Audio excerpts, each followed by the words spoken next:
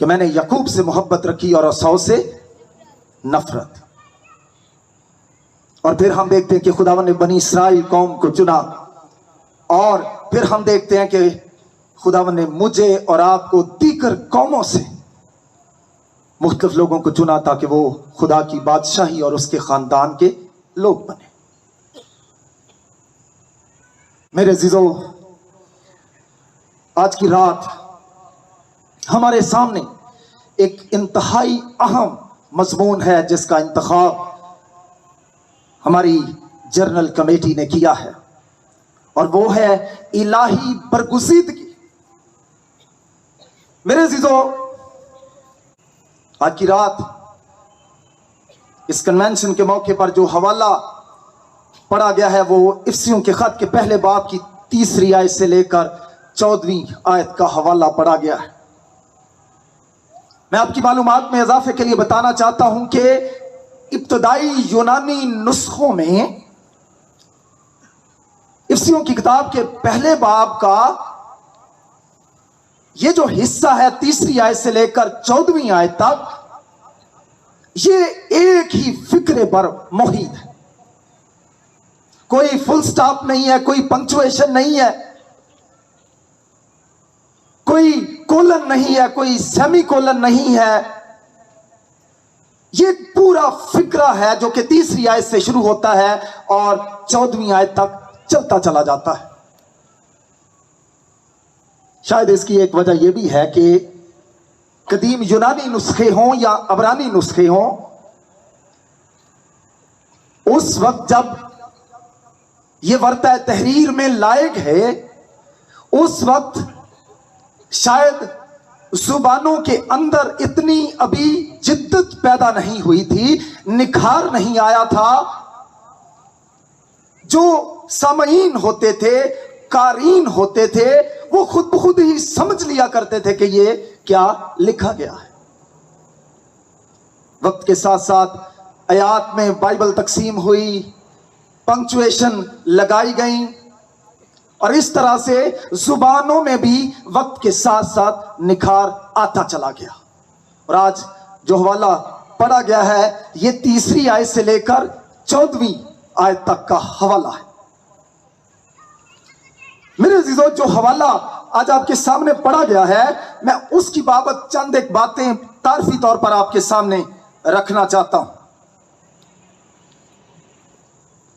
خداوند کا ایک خادم کہتا ہے کہ یہ جو حوالہ ہے افسیوں کے خط کے پہلے باب کی 3 آیت سے لے کر، اس میں دراصل خداوند کا بندہ پولس رسول جو ہے وہ خدائے ثالوث کی ستائش کر رہا ہے. وہ خدائے ثالوث کی حمد کر رہا ہے کسی خاص بات کے لیے. خداوند کا ایک خادم جس کا نام فینڈلے ہے، وہ اس حصے کی بابت 3 آیت سے لے کر 14 آیت کی بابت کہتا ہے، افسیوں کے خط کا یہ حصہ